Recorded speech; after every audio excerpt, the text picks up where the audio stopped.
अनुसूचित जाती व बौद्धांच्या कल्याणासाठी मंजूर झालेल्या सामाजिक न्याय व विशेष सहाय्य विभागाच्या निधीतून लाडकी बहीण योजनेसाठी 410.30 कोटी रुपये वळविण्यात आले. अनुसूचित जाती जमाती व इतर मागासवर्गाच्या हक्काचे निधी इतरत्र वळू नये आणि अनुसूचित जाती जमातीचे उपवर्गीकरण व अनुसूचित जाती जमातींना क्रिमिलेअर न लावणे याबाबत संसदेत घटना दुरुस्त करून सर्वोच्च न्यायालयाचा निर्णय रद्द करणे तसेच महाराष्ट्र उपवर्गीकरणसाठी स्थापित झालेले समिती बरखास्त करण्यात यावी. भटक्या विमुक्तांच्या घरकुलांसाठी असणारी यशवंतराव चव्हाण मुक्त वसाहत योजनेत नवीन उद्दिष्ट न घेण्याचा निर्णय घेण्यात आलेला आहे. या घरकुल योजनेत नवीन घरकुल उद्दिष्ट घेणे सुरू ठेवावे जेणेकरून राज्य पुरस्कृत घरकुल योजना सुरू राहतील.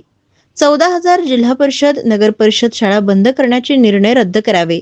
स्वाधार योजनेच्या धर्तीवर ओबीसी प्रवर्गातील विद्यार्थ्यांसाठी सुरू झालेल्या ज्ञानज्योती सावित्रीबाई फुले आधार योजनेचा लाभ घेण्यासाठी असलेले 60% गुणांची अट निरस्त करून सर्व ओबीसी विद्यार्थ्यांना न्याय देण्यात यावा. तर विद्युत महामंडळातर्फे ग्राहकांवर स्मार्ट मीटर स्थापनेची सक्ती निरस्त करण्यात यावी. अशा विविध मागण्याकरिता डॉक्टर बाबासाहेब आंबेडकर जागृत युवा संघटनेचे जिल्हाधिकारी कार्यालयासमोर विविध मागण्याकरिता धरणे आंदोलन सुरू करण्यात आले आहे.